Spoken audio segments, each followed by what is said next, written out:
Good evening, everybody. I'd just like to welcome everybody here this evening for this platform event where we're delighted to be welcoming Quinn Latimer, who's going to be talking about the work of Julia Wachtel. Julia's work is currently on display in our number 5 gallery here at Bergen Kunsthal, and it's being presented as part of a new program that we introduced in September, where we are very explicitly representing either artworks, exhibitions, or fragments of exhibitions which have already been exhibited elsewhere in the world. So it's an opportunity to look again at either a single work of art or an exhibition that's taken place somewhere else. The show by Julia Wachtel was first presented at MCA in Chicago in 1991, and we're presenting a group of works from that exhibition. And one particular series, Emotional Appeal, haven't actually been displayed since 1991. So we're delighted to be able to present them publicly for the first time. So that's the occasion on which we were able to invite Quinn Latimer. Quinn has recently written a catalogue essay on Julia's work for an exhibition that Julia Wachtel has just opened in Cleveland Art Museum in the States. So it seemed a very nice opportunity to invite Quinn to come here to Bergen Kunsthal to talk about her work in a bit more detail.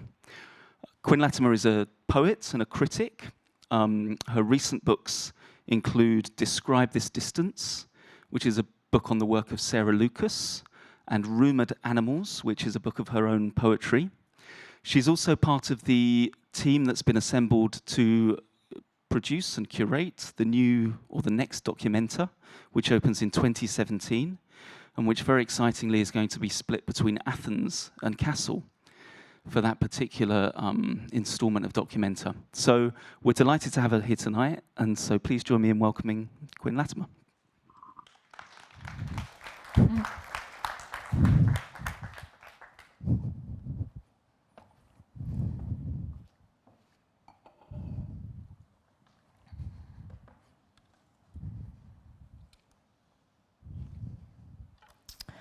Thank you very much for having me here. So, as mentioned, I recently wrote a catalog essay for Julia's show in Cleveland. And so my talk tonight is sort of an adaptation of that essay. And that essay was called Identify With This, The Emotional Appeals of Julia Wachtel. And it kind of centered around this series that you'll be able to see across the hall. So. Yeah, and then perhaps after the lecture, we could take a few questions if people are interested to do that.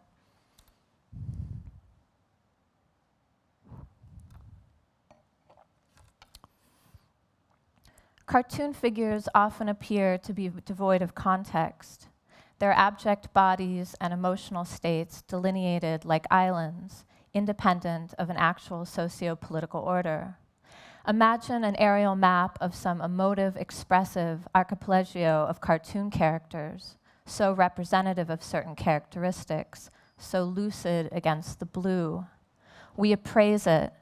This island is called triumph, this one anxiety, this one idiocy, this one happiness, this one fear, this one grief. They might be a kind of necklace or index, a gold chain of emotional signifiers or symbols. Our islands come cartoon figures, come emotional stereotypes. We could identify them from space, they are so obvious. But all that water that surrounds them, so flat and graphic and monochromatic, like paper, like paint, like canvas, is not without social or political or cultural context. Instead, a specific hierarchy, some overwhelming ideological order, delimits them. We, the audience, know and supply it. We project it on the flat, graphic surfaces provided us. Cartoon figures, islands of emotion and emblem, are about the exhibition of subjectivity and emotionality, of frailty, vulnerability, humiliation often. They are about power and one's place in, usually under, its order. Seeing these figures under some all-encompassing late capitalist thumb, we imagine ourselves in the same situation, the same isolating frame. We see the fall of these figures coming, giving a frisson to their sketched-in faces, sad sack bodies. That's what keeps us looking. We feel for them, laughing, cringing, feeling. This is my question then. Where does this emotional affinity come from? And here's another one. How do we locate it? How do we construct our subjectivity? How is it constructed for us? Are we being manipulated by the tidal pull of our easy identification, so immediate but really not so easy at all? These are not easy questions. Considering such cartoonish figures, their forms, and our expert empathy with them takes me back to the few months in 2006 when I was a docent at the Chinati Foundation in Marfa, Texas. A formal cavalry-turned-military base called Fort D.A. Russell. The site was famously bought by Donald Judd and the Dia Foundation in 1979, and slowly turned by the former into a temple of high minimalism in the high desert. The site-specific, mostly permanent installations by Carl Andre, Dan Flavin, and Ronnie Horn, among others, are installed in old army barracks that have been converted into austere white cubes. One barrack on the property, however, was left by Judd as it was. It already housed some art, as it were. During World War II, the base held German POWs, as well as American soldiers, whose job it was to watch over them. And the walls of the unremodeled barrack are covered in their handiwork, a network of scrawled mid-century cartoons and graffiti that recall another age, if not another empire. On my daily tours through the galleries and barracks, it was often hard to get my group out of there, to move them on to the minimal installations in the surrounding, paler galleries. The viewers couldn't stop looking at the cartoon figures, their drawn or bulbous faces, sometimes underlined by lines of dark dots that were visual approximations of Morse code. The viewers couldn't stop staring at their genial or idiotic expressions. They couldn't stop participating in this long, strange project of cartoons and of the animation of the simulated, handmade figure, their indiscreet, commodified emotional range, and our implicit identification with it. Most of the 1930s and 40s era murals and graffiti were copies of iconographic images found in popular Western comics, a deft comment on American capitalist popular culture and this empire's reach and soon-to-be win over fascism and its neoclassical crush. But if there was a weird off-rhyme between those wall cartoons and a nearby gallery of John Wesley's refined, cartoonish paintings, even more resonant was the difference between the graffiti and Chinati's minimal installations. A kind of montage was produced by going from Judd's 100 untitled works in mill aluminum to the soldiers' cartoon drawings to Horn's copper-cast objects and Flavin's slim fluorescent tubes. The naive cartoons provided figures and faces, unrealistic though they were, in a landscape of abstracted objects. And those cartoon faces served as surfaces for our own projected feelings of consciousness and our feelings about the mostly minimalist objects around us that suggested that consciousness, that pointed out our bodies, using them as the very material of their work. The Chinati collection was and is a lot of work in both senses of the term. No wonder then that the spectators fell under the strange synthetic spell of the naively writ cartoon figures.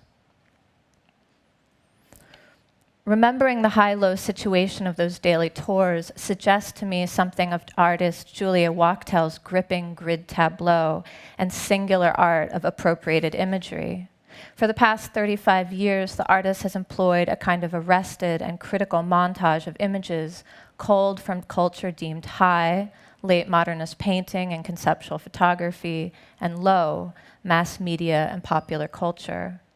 Just as the soldiers' drawings in the Texas desert provide an image of ourselves that is not quite us, but someone alike enough to project our consciousness onto, so do Wachtel's paintings and screen prints, with their centrally positioned cartoon figures, smiling movie stars, pouting models, and primitivist artifacts from prehistoric cultures offered against flat graphic backgrounds. The artist's juxtaposition and serialization of banal, iconic images, whether starlet or cartoon or artifact, are reflective surfaces, metaphoric mirrors for our consciousness. Their very flatness and emptiness, offered as a kind of two-dimensional vessel, is key. If Wachtel's work stems in part from the Dadaist tradition of images quoting other images, it is also a product of its time, as the cliché goes. It's a turn of speech that I think Wachtel might appreciate, being that the opening decades of her nascent body of work coincided with the intertwined movements of pop art and institutional critique, late capitalism and the pictures generation, feminism and identity politics.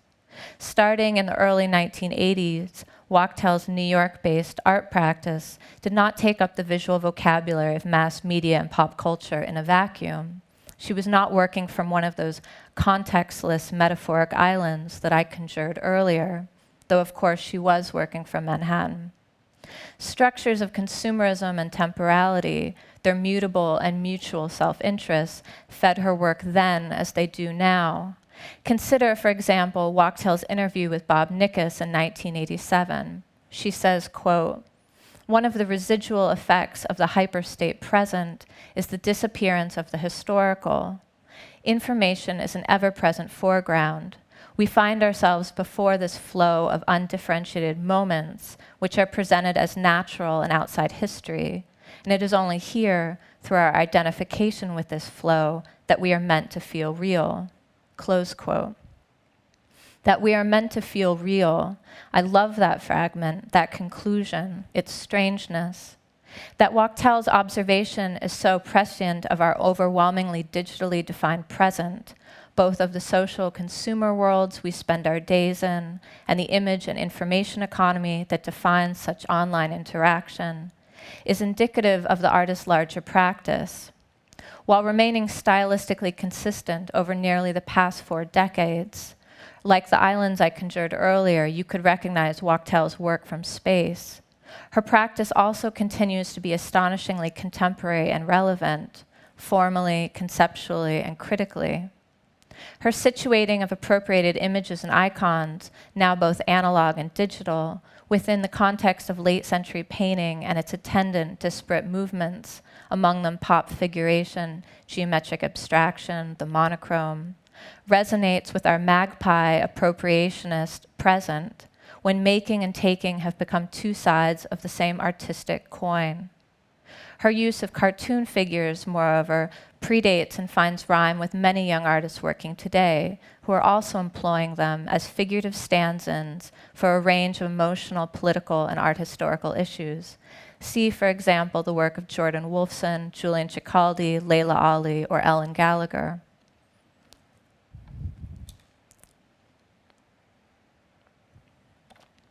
Instructively, appropriation's traditional concern with circulation is doubled in Wachtel's work, as it was in the work of many of her peers coming out of the early 1980s. The appropriated images she has long gleaned and reused are often the very stuff of circulation: newspaper and magazine imagery, posters, greeting cards. Yet in her work, this doubling creates, paradoxically, a kind of stasis, a kind of muteness. Even when the cartoon characters at the center of her paintings are open-mouthed, depicted in the act of hollering or blubbering or crying, they are silent. Even when a pop starlet like Miley Cyrus is painted gyrating against a large foam hand, she is still. Even when Kanye West and Kim Kardashian are striding abjectly down a runway for the cameras, they are unmoving. Wachtel's critical and stylistic touch is like resin, also weirdly like a camera lens. Although she is painting her images, her hand stops them like the flash of the camera. Everything she touches halts just long enough for your emotional response and your brain to start moving, for the economy of these images to start moving. The artist's titles, meanwhile, have long pointed to genre, to series, to artistic tradition, and to themes big and small. There are her series of celebrities, her landscapes, her portraits, her American color works. There are individual paintings with grand philosophical, scholarly titles, like the early Relations of Absence from 1981, and the later The History of Animals from 1997. Then there are the scatological and the enigmatic shorthand, And these titles are not unimportant. Quiet as her paintings are, mute as they sometimes sound, language is suggested everywhere in them. Not just the visual language of high and low culture, of pop and abstraction and the primitive, but of language itself, which the cartoon characters and political newspaper images seem to demand. A speech bubble, a journalistic or art historical caption. Where are they? Their absence is loud. The suggestion is an implicit demand that is unheeded by the artist herself. Instead, you, the spectator, are left to fill in this lexical void, which begs the most banal and basic question, as basic as her cartoon characters themselves. What is Wachtel doing? Are her works about questioning the original, the origins of her sources? Not only. Are they about the act of appropriation, about the copy? Not completely. Are they about juxtaposition, montage, seriality, the strange math of new meaning? Not simply. They are about critiquing the institution, the power of instrumentalized iconography, the construction of ideology, the commodified emotion. Yet she is also simply painting, producing, laboring, imaging, representing. If Wachtel takes much from both abstract and figurative post-war painting, as well as institutional critique and feminism, so too does she pull from the pictorial compositions and conceptual tropes of the popular arts, that is, cartoons. One of the tropes of comics is the depiction of representative characters, which is to say, characters that embody recognizable characteristics, distilled emotions, and express seamless, sentient allegories. Are Wachtel's works allegoric, then? It's a word that's tossed around perhaps too frequently, but in Wachtel's case, it is also a justified query. Nevertheless, let's leave that question for a second. We should begin at her beginning. In the 1970s, Wachtel attended Middlebury College in Vermont and the School of Visual Arts and the Whitney Studio Program, both in New York. There, she studied under Vito Conchi, Joseph Kusuth, Yvonne Rainer, and Haim Steinbach, among others, before dedicating herself to her practice. From the start, there was a coolness, a laconicism, an ambiguity coupled quite dialectically with literality to Wachtel's visual language, or to the syntax and connective grammar in which she articulated her language. A reticence that declined party lines and parody. Though her work came out of a specific New York moment, she slid past strict membership to the attendant art world order, both the Pictures generation and Warhol's consumerist pop fantasia, while employing their operative modes and critical methods. Looking at her early body of work, it feels like it is not so simply the art institutions and consumer complex that she is reflecting and complicating, but the institution in a larger sense. The external and internalized empire of power, privilege, and patriarchy that structures the ever-ideological art world as much as the world, the high and the low. For as literal as Wachtel's works are visually, the way they operate on the viewer is far more enigmatic. One might call them non-narrative. Their temporality is forever in the present. And this lack of didacticism, considering her content, makes them surprising, makes them a bit aloof. Consider Wachtel's first pieces from the 1980s, which were posters, either singular or in long horizons, wheat pasted to the wall, that sequenced and juxtaposed images of iconic figures from mass media with paint and marker silhouettes. The long scroll-like Mia Farah from 1980, for example, offers the lean, famous body of the titular actress in a satin bodysuit, well-heeled. Just inside the picture stands a black silhouette, the artist, we're meant to guess, holding the hand of a man just outside the frame. The silhouette's head is turned, looking up at the television star, icon herself of so very many 1970s and 1980s era posters. The effect is participatory, strange, sweet, unwritten. It does not just feel like simple social critique, which of course is never simple, but something less pedagogical still. From the following year, Relations of Absence, from 1981, also took up this icon and silhouette juxtaposition within the same frame. Nevertheless, it did so in the space of a long, horizontal paneled tableau of repeated images of a smiling John Travolta and some frowning female actresses and models. Such iconic pop cultural figures and their attendant silhouette viewers, made of marker, suggested what was to come for Wachtel, a turn toward painting and to cartoon figures gleaned from greeting cards. Movie stars are like cartoons, as are silhouettes. Their trade is the uneasy place between distance and identification, flatness and projection. They are unknowable, so we imagine we know them. They compel us, almost unwittingly, to fill them up with narrative, with signification, and with emotion. That is their power. They are vessels nearly flattened out. In 1983, Wachtel switched to painting on canvas almost exclusively, and it was now that cartoon figures began to enter her work. Blown up and projected onto canvases, then painted, these figures supplied an emotionality that had been missing before. But it wasn't simply emotion, whatever that is, but something simulated and synthetic and commodified. This does not mean, however, that it was not structured or inflected by real-world conditions and power plays, misogyny and inequitable socioeconomic forces. Those remain the stage of her compositions.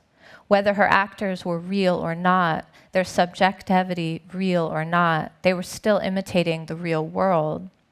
The early and illustrative Love Thing from 1983, for example, offers two disparate cartoon figures of women rendered in acrylic on canvas, each a cliché that ably pictures how class and race function in terms of patriarchal ideology. In one corner, an anxious Pocahontas turns around, bewildered, an arrow sticking out of her ass. In the other, a pretty white woman, middle-class wife or secretary, brandishes a pair of scissors. Is she going to cut off the Indian girl's braid? The narrative stops. There's no answer. The images of the tired artificial roles offered women are enough for the artist. In recent years, contemporary comics and the long-form graphic novel in particular have become a productively charged and critically lauded space for conceptual artists like Ida Applebrug, Sarah Charlesworth, Sherry Levine, Adrian Piper, Laurie Simmons, and Sue Williams, all of whom coupled high and low visual tropes with feminist analysis in their bodies of work. Wachtel's own phrase into more explicit feminist critique are somewhat rare. Her pieces often worked and operate more obliquely, using male cartoon figures as much as women, or figures who seem ambivalent in their constructed and gender, as in their place in the world, to get across her visual and political point. Speaking to her use of these cartoonish figures, Wachtel once stated, quote, "In a simple and direct way, they are about expression. I mean this in two ways. First, their function is to express something, like congratulations, I miss you, I love you, and so on. Second, their visual form is highly expressive. The cartoon characters that I've been using, the sort of hapless souls with distorted bodies, are a good example. It fascinates me how easily form conveys expression through such simple means. A twisted line for a mouth means grief. Traditionally, we view painting's expressive powers as communicating through more refined and rarefied channels. But on another level, the fact that I'm using greeting cards as a source for imagery is insignificant. It's just a limitation that makes it easier on me, a limited set of choices." Close quote. Yet she's also trying to deal with possibilities and impossibilities of expression. And if she does this by paradoxically producing simulacrums of form and emotion, with their attendant and artificial emotional range, it's an instructive irony. Truth lies in contradiction, etc. Expressiveness and subjectivity, the individual pathos of gesture and ego, were anathema in the pop and conceptualist art world of the late 1970s. They were more deployed and indicative of the art movements that both preceded them, post-war painting, and what followed them, 1980s era neo-expressionism. But from the start, her interest in and employment of expression and painting was neither mere satire nor simply critique. Her sensibility is more searching than that. Her works systematically explore the emotions allowed us in our specific station, those that are constructed for us, and those that are thereafter internalized by us. Critical of this representation, yet strangely non-judgmental of its actors and vessels, Wachtel articulates how class and sex and race define our emotional range. The cartoon figures she uses in her work literally convey anxiety, as she says, fear of being stupid, of being poor, of being ugly, of being unable to express oneself. As she says, they are representative of the middle and lower classes and suggest, I believe, a position of impotency within the greater social field. In her estimation, then, expression and cultural participation itself is a privilege of the upper classes and those in power. Surely it appeared this way in the post-war painting of late-century New York, where an abstract expressionism became a vehicle for the feelings of a bag of white, mostly heterosexual, celebrated men. Surely it seems this way now, when the expression of subjectivity by the ruling classes is continually framed as omniscient and objective, while the same stories told by women and people of color or of the working classes are seen as narrow narratives of personal marginal experiences, illuminating nothing about the larger world. Center and margin, it's an old story, an old ideology, one told in our images and paintings as well as in our books. And perhaps this is the anxiety of which Wachtel speaks. Do I speak for myself or for another? Is my language mine or an appropriation? Are my feelings autonomous, natural, and true, or reproductions, appropriations, exaggerations, degradations, repetitions? Speaking of the privilege of writing and making history, of voicing it or having no voice, of owning your own image, in the mid-1980s, another visual trope and lexicon was added to the Wachtel's visual language. Consider the images of artifacts, masks, and statuary from prehistorical cultures that soon began to fill her work, comparing and contrasting with the buffoonish cartoon figures that would be their neighbors in her tableau. The seminal Emotional Peer series from 1986, for example, offered a group of singular oil-on-canvas works that each depicted a cartoon character or idol, arranged together in alternating sequence so as to build a kind of hysterical historical montage of paradox and repetition, charm and obliqueness. The catalog and iconography of invented forms and types appear to function as a radically weird illustration of something about our formal selves, our history and character and gestures, however invented. Against flat graphic grounds, the figures stand, filling their frames with their awkward bodies, each a cartoon of a form, an artifact of our imagination and its ideological pressures. In their proximity and equivalence of size and positioning, the figures begin to take on attributes of each other. The cartoon figures assume some of the dignity and historical silence that we usually project onto the prehistorical artifacts. The icons, meanwhile, usually imbued with obscurity and primitivism, ape the more hilarious, ridiculous postures of the cartoons, their seemingly rough surfaces suddenly appearing mannered and performed. In its formal cataloging and panel-like presentation, Wachtel's Emotional Appeal series seems to be a playful nod to Aby Warburg's famous atlas, his elaborate index of 79 panels pinned with images that illustrate a practice of identifying formal motifs and gestures and their meaning. Warburg himself called his major project a ghost story for adults, which sounds nothing to me if, like a comic strip, a spectral story told through images about the images we make of ourselves and others, and how we order them and are ordered by them. Coming from the Greek, iconography itself means to write an image. In her reliance on painting, when so many of her peers went with photography, Wachtel emphasizes this distinction. The hand in the classification, the hand in the making, the hand in gleaning the icon for its ideological, market-oriented meaning. But Wachtel would not concentrate on the figure alone. There were also landscapes to consider, to place her icons inside. As the 1990s neared, the artist began her landscape series of paintings, in which she positioned cartoon figures into silkscreen photographs of a political nature, gleaned from photojournalism that covered wars and activism. Thus, Wachtel started to change up her compositional tropes, taking a wider, longer view. The horizontal canvas landscape number 3, History, for example, offers 5 discrete sections, each with a silk-screened image of the Tiananmen Square protests of the painting's year, except for the central section, which features a painted cartoon image of an exhausted artist, all beret and paint-splattered shirt, lurid palette and lolling tongue.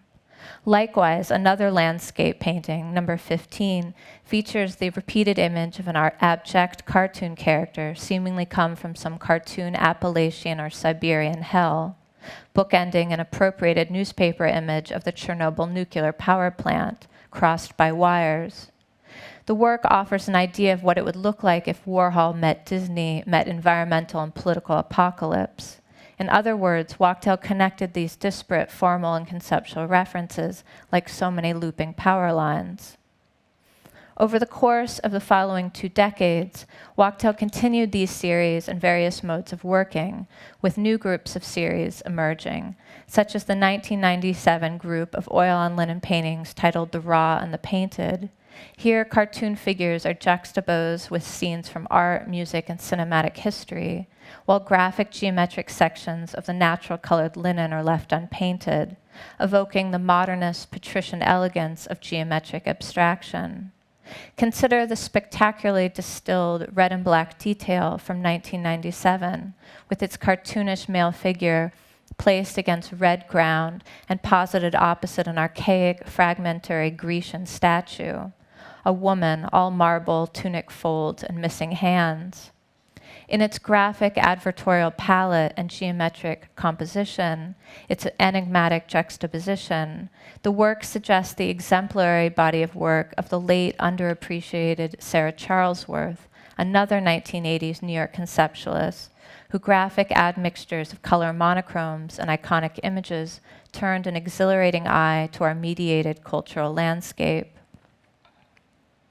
Nevertheless, the past few years have found Wachtel appropriating digital media for images and ideas, both formal and critical, in her post-culture series. It's a natural progression for the artist, though one that she, ever attuned to the artificiality of what we presume to be nature, and specifically human nature, might herself revel in the irony of. Consider the oil-on-canvas landscape paintings juxtaposing disjointed images within the same frame, creating critical one-liners about our late capitalist digital turn. These include Local, which places a painted screenshot from the Facebook game Farmville, its tidy grid of animals arranged against a fluorescent green digital ground, next to an image of an actual farmhouse whose wood exterior is emblazoned with an advertisement for free mobile advertising and emblems of Facebook and YouTube. It's an overwrought bit or joke, but one cannot help but appreciate the irony, the virtual farm thriving online with ad dollars, while the real-world farm is in decline and forced to cover its exterior with digital advertisements to pay the mortgage. The sharpest irony, though, is the medium of the work itself, is a painting on canvas of digital images culled from the camera and the computer. How the spectator is supposed to engage with such backward translation from one medium to another, it suggests transferring your MP3 to a record album, is a question that lingers.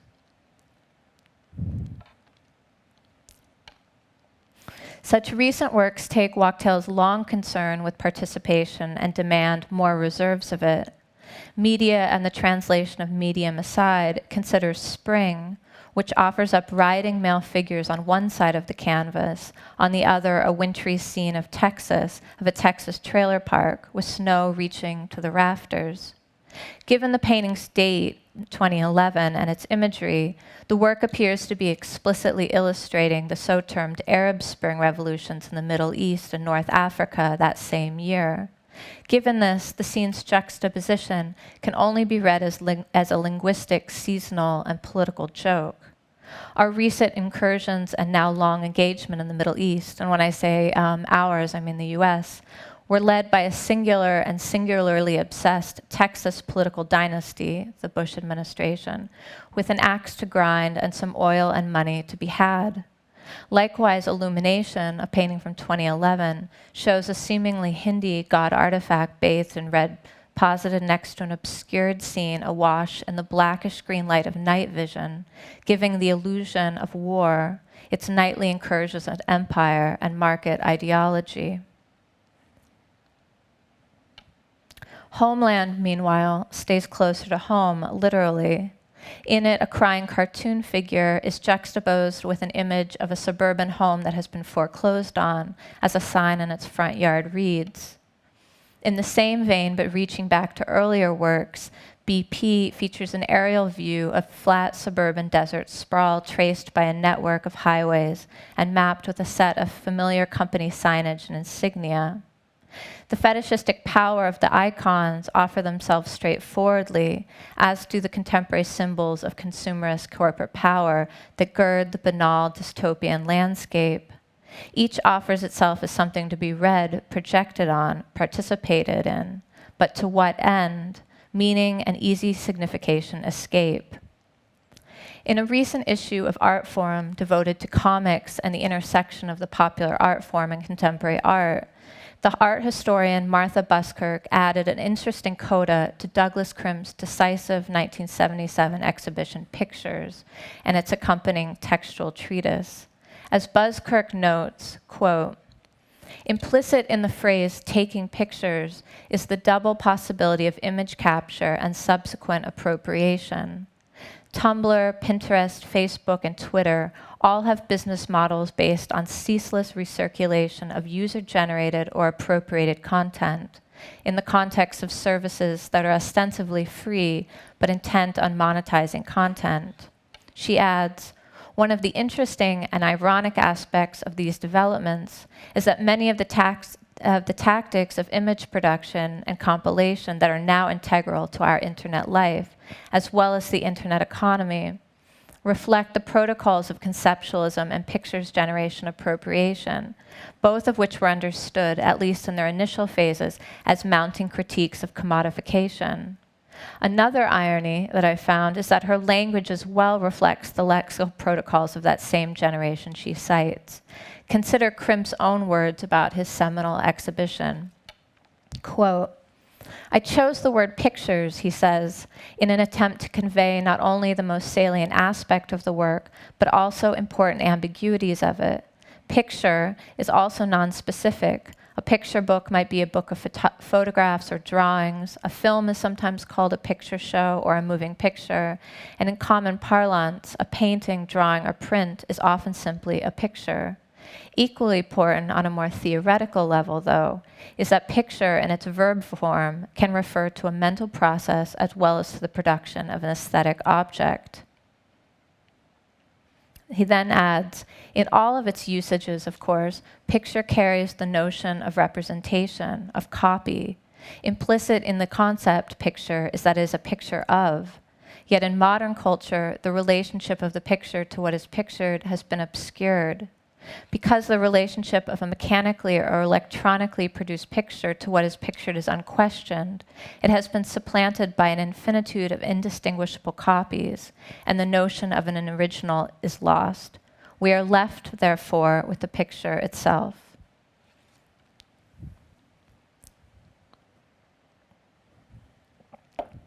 Putting that speculative, experiential copy of a picture of Douglas Crimp's aside for a second, Buskirk ends her own art magazine manifesto with a pressing plea.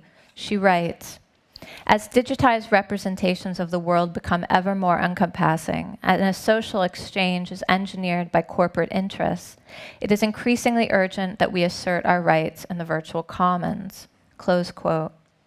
She's calling quite plainly for the kind of critical participation that Wachtel has been exploring in her body for work for nearly 40 years. But how does Buskirk envision we go about this? She suggests that it is crucial to be able to articulate a response to imagery or artistic expression already in circulation. I find this an interesting call to arms, one that sounds strangely like that plea made by artists since and before Warhol, but taken up with a seminal urgency by Wachtel and her pictures generation peers, who in manifold ways predicted the image and re-imaging culture we live in today and its instrumentalization by corporate political cultural power. This raises the following question then. When participation itself has become commodified, particularly on the internet, how does an artist like Wachtel return it to an act of criticality? One answer might lie in the fact that Wachtel continues to set herself apart, both from the post-pictures discourse and the post-internet critique it and the internet have recently borne. Her interest in interpretation and representation is not limited to copyright infringement and fair use issues, nor simply to the politics of pre-existing imagery. Instead, her concern is with interpretation and identification in a large, more wide-lens sense, to take my metaphor from the field of photography, as we so often do now. Wachtel is interested in the interpretation of not just the image and its construction, but our emotional and economic investment in it. That these images are so often of figures suggests her interest in them, in emotion and psychology and the figurative person at their center. Her work is not simply about representation, though representation is never simple, but about the representation of emotion itself, and of class, and of power.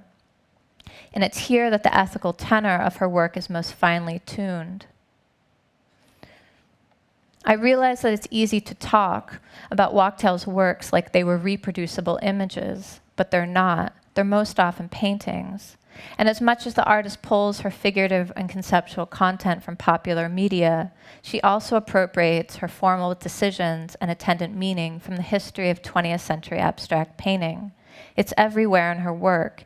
Its styles, its critical and popular reception, its strange corporation, its pathos, even its machismo. See her monochromes, her color fields, her horizontal and vertical bands of silkscreen color. See how they balance or play off against the agitprop of her more popular imagery, the photojournalistic stock images, the cartoon figures. The conflict in her forms and tropes is analogous to the conflict she appears to be trying to engender. As she notes, I like to set up a situation in which the viewer has more of an ability to participate in a type of dialogue or conflict in the work. There's a lot of conflict in the paintings. Yet this movement between the abstract and figurative should not be so shocking, should not itself be a conflict. For example, Philip Guston, another 20th century American painter who moved freely between abstraction and figuration and loved the sad sack cartoonish figure, famously said, quote, "There is something ridiculous and miserly in the myth that we inherit from abstract art, that painting is autonomous, pure, and for itself.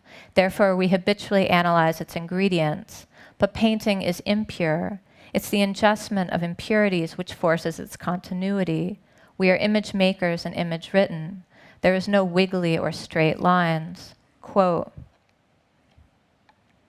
"We are indeed image makers and image ridden. Perhaps it's one of the reasons for our ardent attraction to the outsiders and rejected figures that make up the often miserable, sympathetic cast of comics, because they are images above all.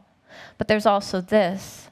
One of the many dialectical curiosity of cartoons is that through the imagery of mass culture and production, they frame in empathic detail images of privacy and singularity.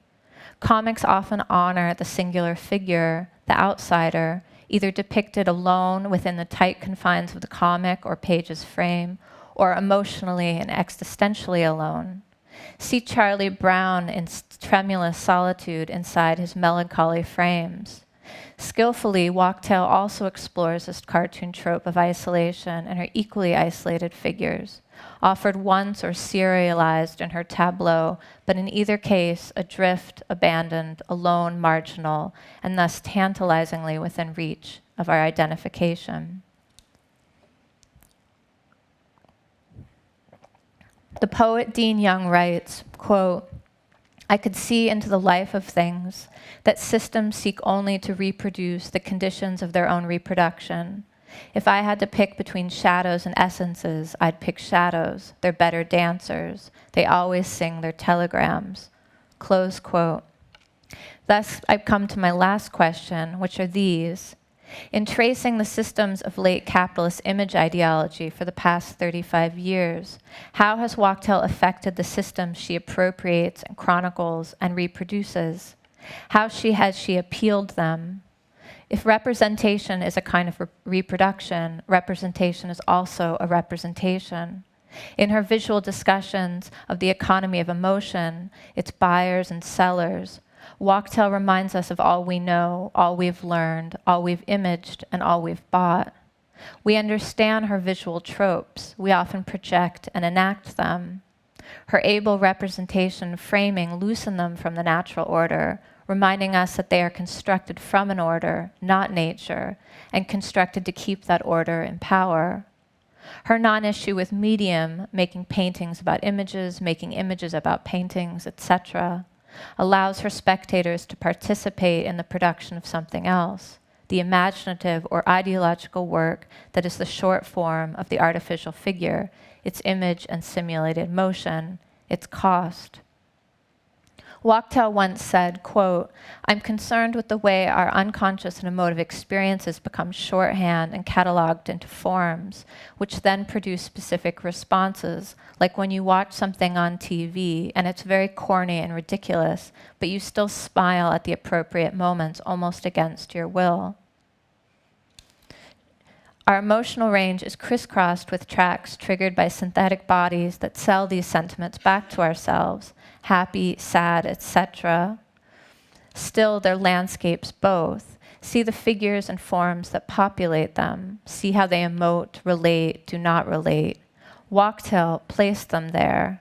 Though what she's saying, it seems that she's saying that subjectivity is a commodity, is an image, is a metaphor that conjures another image. How did the other poet's poem end, Dean Young? This is what he wrote. Then I realized repetition could be an ending. Then I realized repetition could be an ending. And I have my own sort of coda. I'd like to bring up the fact today that I'm sure many of you read the newspapers and saw what was happening in the United States in Ferguson, Missouri. And I brought up a quote by the art historian Linda Nochlin in some writing that she's been doing about Courbet. And I thought about it today in the light of the sort of broader subject of police violence and public protest, particularly because I was giving this talk tonight, and so many, as you saw, so many of the paintings here by Wachtel show images from newspapers of political protest. And taking as a starting point the injustice of the existing social order, Linda Nochlin reads Courbet, as Nochlin reads Courbet's main impetus. She notes, "There seems to be, in short, a direct antithesis between vanguard formal priorities and the representation of human misery with political implications. This being so, I wonder if Wachtel's conflation of cartoon figures rather than human figures with images of political violence and protest is a way around this problem of trying to be both formally progressive and politically progressive in one's work." Which leads me to my last question. Why are these two stances seen as antithetical? Why is realism read as retrograde and abstraction as art historically progressive? What about a different idea of art historical progress, one towards a kind of realism? Which again sounds a bit strange in the context of Wachtel's work, since of course she's using cartoon figuration, but I somehow think it's quite relevant. And yeah, somehow the Linda Nochlin quote touched me today when I was thinking about this work again, and I thought it would be a good thing to leave us at. So thank you.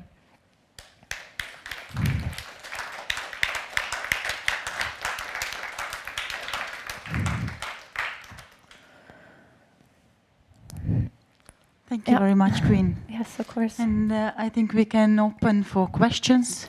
So please, if you've got a question to ask, let me pass you the microphone. Are there any questions? It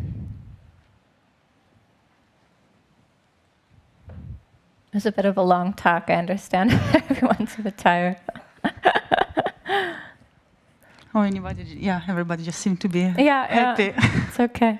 All right, thank you again. Thank you very much. And thank you everybody for coming.